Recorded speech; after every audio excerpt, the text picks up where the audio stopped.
সংস্কার ছাড়া ১,০০০ বছরেও সুষ্ঠু নির্বাচন সম্ভব নয় বলছেন আদালতে আওয়াল।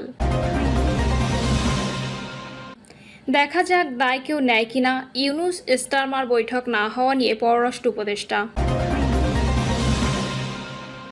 স্ট্রোক করায় মাকে নিয়ে হাসপাতালে মেয়ে, দেরি হওয়ায় বসতে পারেনি পরীক্ষায়।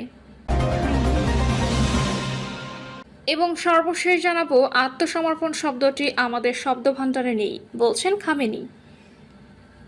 শুনছিলেন সংবাদ শিরোনাম, এবারে বিস্তারিত। সংস্কার ছাড়া ১,০০০ বছরেও সুষ্ঠু নির্বাচন সম্ভব নয় বলছেন আদালতে আওয়াল। মৌলিক সংস্কার ছাড়া আগামী ১,০০০ বছরেও এদেশে সুষ্ঠু নির্বাচন সম্ভব নয়। বিদ্যমান ব্যবস্থায় নির্বাচন কমিশনের অসহায়ত্ব তুলে ধরে আদালতকে কথা বলেন সাবেক প্রধান নির্বাচন কমিশনার কাজী হাবিবুল আওয়াল। এর আগে রাষ্ট্রদ্রোহ ও অন্যায় প্রভাব খাটিয়ে প্রহসনের নির্বাচন দেওয়ার অভিযোগে রাজধানীর শেরে বাংলা থানার এক মামলায় গ্রেপ্তার হন সাবেক সিইসি হাবিবুল।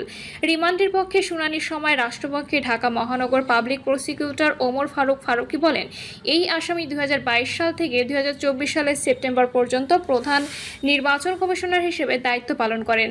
তার আমলে ২০২৪ সালের ৭ই জানুয়ারি এদেশে কলঙ্কজনক নির্বাচন হয়। সেই ডামি নির্বাচনে আওয়ামী লীগ ও একটি দল ছাড়া আর কেউ অংশ নেননি। সেই নির্বাচন ছিল ডামি নির্বাচন, একতরফা লোক দেখানো ও প্রহসনের নির্বাচন। তিনি সুষ্ঠু নির্বাচনের আশ্বাস দিতে পারেননি। শুনানিতে ওমর ফারুক আরও বলেন, ৭ই জানুয়ারি নির্বাচনে তিনি গণমাধ্যমে বলেছেন, সারা দেশে সুষ্ঠু নির্বাচন হচ্ছে।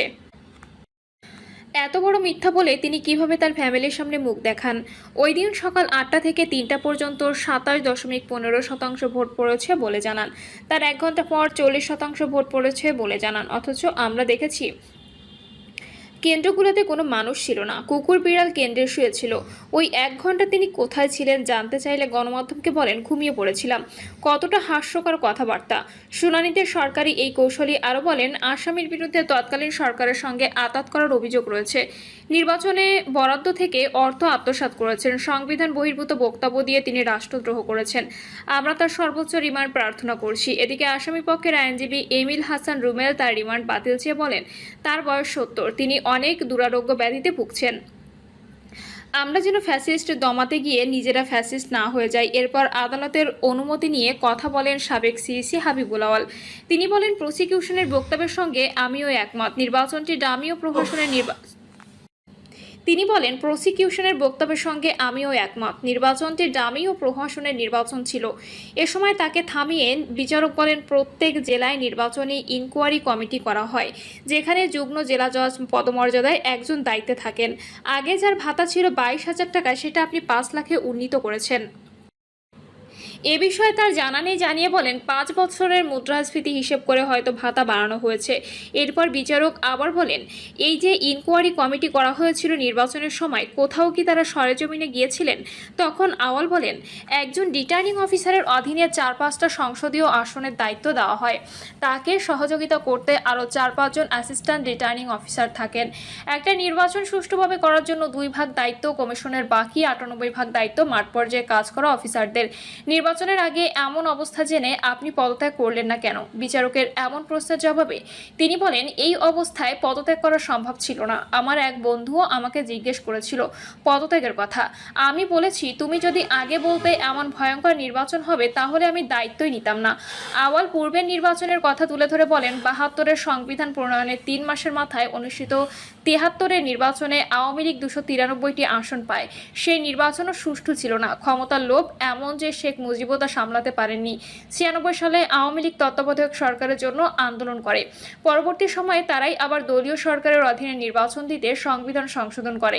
নির্বাচন কমিশনের অসহায়ত্ব তুলে ধরে আওয়াল আরও বলেন, মৌলিক সংস্কার ছাড়া আগামী 1,000 বছরেও এদেশে সুষ্ঠু নির্বাচন সম্ভব নয়। 8 ঘন্টার দীর্ঘ শুনানি শেষে আদালত তার 3 দিনের রিমান্ড মঞ্জুর করে আদেশ দেন।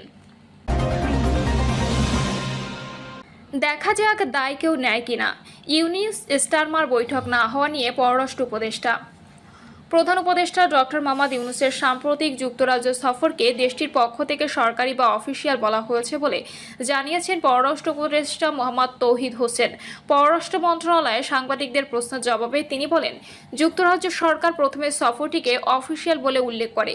তাদের সেই বক্তব্যের ভিত্তিতেই আমরা বিষয়টি নিশ্চিত করি, এতে কোনো সংশয় নেই। তবে সফরকালে ব্রিটিশ প্রধানমন্ত্রী কিয়ার স্টারমারের সঙ্গে ডক্টর ইউনূসের বৈঠক না হওয়া প্রসঙ্গে কোনো সুস্পষ্ট ব্যাখ্যা দিতে পারেননি তিনি।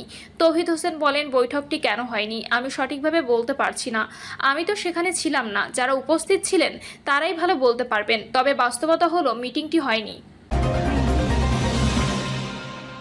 স্ট্রোক করায় মাকে নিয়ে হাসপাতালে মেয়ে, দেরি হওয়ায় বসতে পারেননি পরীক্ষায়। দেশজুড়ে এইচএসসি ও সমমানের প্রথম দিনের পরীক্ষা শেষ হয়েছে। সকাল 10টায় পরীক্ষা শুরু হয়। এবার 9টি সাধারণ শিক্ষা বোর্ড, বাংলাদেশ মাদ্রাসা শিক্ষা বোর্ড ও বাংলাদেশ কারিগরি শিক্ষা বোর্ডে নিয়মিত অনিয়মিত মিলিয়ে মোট পরীক্ষার্থী 12,51,111 জন। প্রথম দিনের এইচএসসি পরীক্ষা শেষ হলেও সোশ্যাল মিডিয়ায় রাজধানীর সরকারি মিরপুর বাংলা কলেজ কেন্দ্রের এক নারী শিক্ষার্থীর পরীক্ষা না দিতে পারার ভিডিও ভাইরাল হয়েছে। পরীক্ষা দিতে না পারায় ওই কেন্দ্রের সামনে তাকে কাঁদতে দেখা যায়। তবুও ওই শিক্ষার্থী কেন্দ্রে প্রবেশ করতে পারেনি। বিষয়টি সোশ্যাল মিডিয়ায় ছড়িয়ে পড়ার অনেকেই ক্ষোভ প্রকাশ করেছেন। জানা গেছে, এইচএসসি পরীক্ষার্থী ওই মেয়েটির বাবা বেঁচে নেই। মা আজ সকালে মেজর স্ট্রোক করে। যেহেতু পরিবারের দায়িত্বশীল কেউ নেই, তাই মেয়েটিকে সব সামলিয়ে মাকে হাসপাতালে নিয়ে যেতে হয়। সেখান থেকে ছুটতে হয়েছে পরীক্ষার কেন্দ্র মিরপুর সরকারি বাংলা কলেজে। কিন্তু পরীক্ষা কেন্দ্রে উপস্থিত হতে দেরি হওয়ায় তাকে প্রবেশ করতে দেওয়া হয়নি। ফলে তিনি প্রথম দিনের পরীক্ষায় অংশ নিতে পারেনি। আত্মসমর্পণ শব্দটি আমাদের শব্দভাণ্ডারে নেই, বলছেন খামেনি। ইরানের সর্বোচ্চ নেতা আয়াতুল্লাহ আলী খামেনি বলেছেন, ইরানি জনগণ তাদের ঐক্য প্রদর্শন করেছে। এই বার্তা দিয়েছে যে আমাদের জনগণের কণ্ঠস্বর এক। তিনি বলেন, ট্রাম্প ইরানকে আত্মসমর্পণের আহ্বান জানিয়েছিলেন, কিন্তু যুক্তরাষ্ট্রের প্রেসিডেন্টের মুখের তুলনায় তা খুব বড় মন্তব্য ছিল। খামেনি আরও বলেন, ইরানের মতো একটি মহান দেশ ও জাতির জন্য আত্মসমর্পণের কথা বলাই অপমানজনক। তিনি বলেন, ডোনাল্ড ট্রাম্প দুর্ঘটনাক্রমে একটা সত্য প্রকাশ করেছেন যে আমেরিকানরা শুরু থেকে ইরানের বিরোধিতা করে আসছে। খামেনি বলেন, ট্রাম্প তাদের পারমাণবিক কেন্দ্র ধ্বংস করে দেওয়া যে দাবি করেছে সেটি সত্য নয়। আমাদের পারমাণবিক অবকাঠামোর বিরুদ্ধে আগ্রাসন চালিয়ে যুক্তরাষ্ট্র কিছুই অর্জন করতে পারেনি। ইরানিরা ঐক্যবদ্ধ, সবাই একত্রিত ছিল।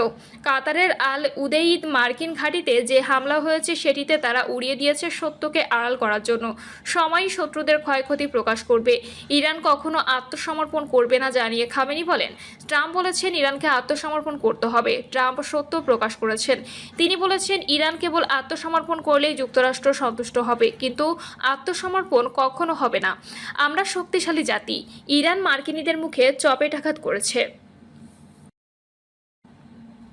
প্রিয় দর্শক, এই ছিল এখনকার সর্বশেষ সংবাদ। আপডেট সব সংবাদ পেতে চ্যানেলটি সাবস্ক্রাইব করে বেল আইকনটি ক্লিক করে রাখুন।